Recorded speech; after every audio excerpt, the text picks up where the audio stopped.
May mga tao tayong nakikita araw-araw, tahimik, masipag, laging nandyan. Pero alam mo ba kung ano ang tunay na dinadala nila? Sa kwento natin ngayon, kilalanin si Cardo, isang kabayo na ang halaga ay pinagsigawan ng kampanilya, ngunit nakalimutang pakinggan ang kanyang hinaing. Isang simpleng hayop, isang malaking aral. Tapusin mo ang video at baka matutunan mo kung kailan ka rin dapat huminto at magpahinga. Ginagawa ko ang mga kwento't bidyong ito para bigyan ka ng inspirasyon at lakas sa bawat laban ng buhay.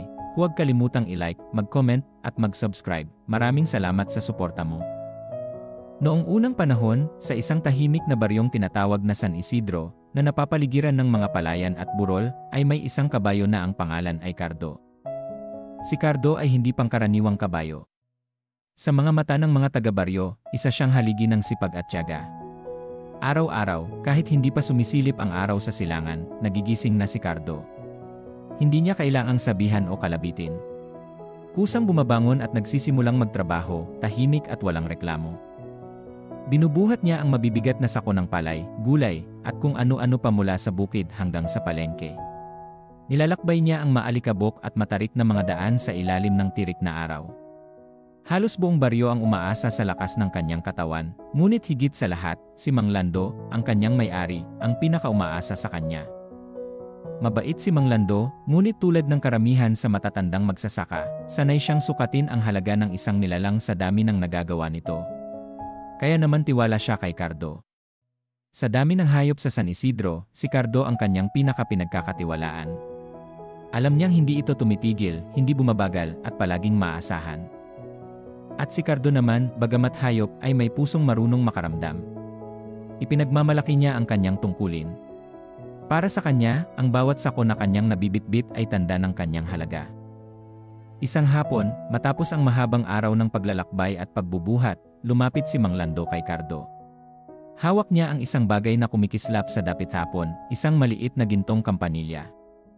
Cardo, wika ni Mang Lando habang pinapahid ang pawis sa noo, itong kampanilyang ito ay para sa'yo. Para malaman ng lahat kung gaano kakasipag at kahalaga. Maingat niyang isinabit ang kampanilya sa leg ni Cardo. Sa bawat galaw nito, tumunog ang kampanilya, isang malinaw at magandang tunog na umalingaw-ngaw sa buong baryo.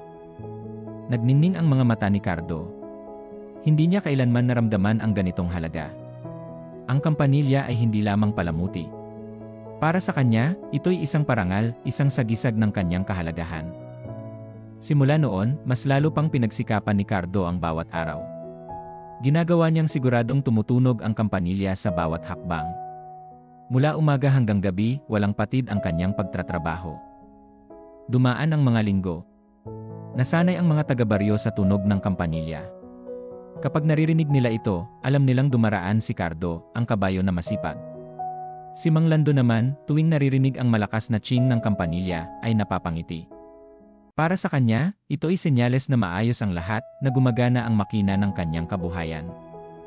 Ngunit habang palakas ng palakas ang tunog ng kampanilya, hindi nila napapansin ang tahimik na paghina ni Cardo.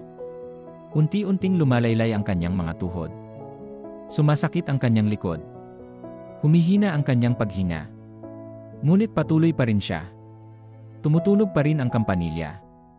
Sapagkat para kay Cardo, kung tumigil ang tunog nito, baka tumigil na rin ang tingin ng mundo sa kanyang halaga. Isang hapon, habang kulay kahel at ube ang langit, bumagsak si Cardo sa lupa. Napagod na ang kanyang katawan. Ang kampanilya ay mahinang tumunog habang siya ay naupo, hindi na niya kayang tumayo. Lumapit ang isang matandang kalabaw na si Tandoy, na matagal nang nanonood kay Cardo mula sa malayo. Kaibigan, malumanay nitong wika, bakit mo pinipilit ang sarili mo ng ganito? Halos hindi ka na makatayo.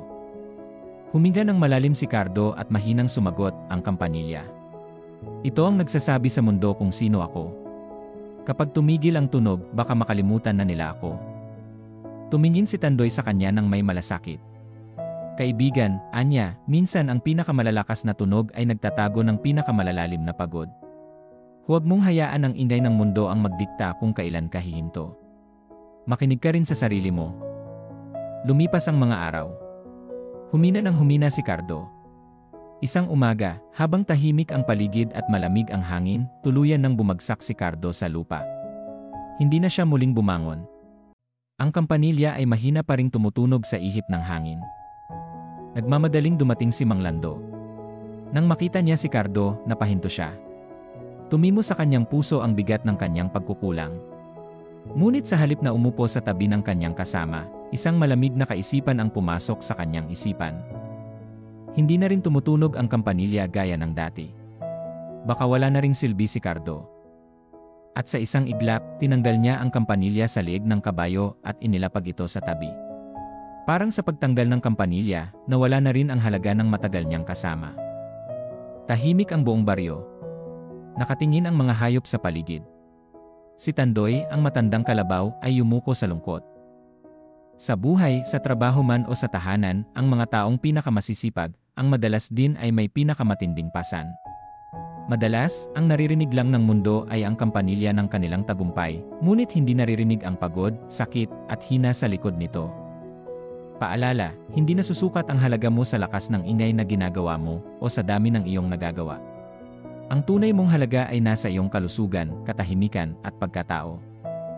Huwag mong hintayin ang pagod bago mo sabihin kailangan mong magpahinga. Magsalita kapag kailangan mo ng tulong. At kung ikaw ay namumuno, isang paalala rin, huwag lamang pakinggan ang kampanilya. Pakinggan mo rin ang puso sa likod ng gawain. Sapagkat ang tunay na lakas ay hindi lamang ang kayang tumindig araw-araw, kundi ang marunong huminto, magpahinga, at ipaglaban ang sariling halaga. Kahit walang tunog ng kampanilya. Ang tunay na halaga ng isang nilalang ay hindi nasusukat sa dami ng kanyang nagagawa kundi sa kanyang kabuuang kalagayan. Minsan, ang mga pinakamasipag ay siya ring may pinakamatinding pinapasan. Hindi lahat ng parangal ay nagpapagaan, may ilan na mas nagpapabigat.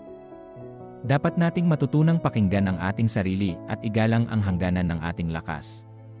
Sa pamumuno man o sa pakikitungo, mahalagang matutunan nating pahalagahan ang puso sa likod ng serbisyo, hindi lang ang inay ng tagumpay.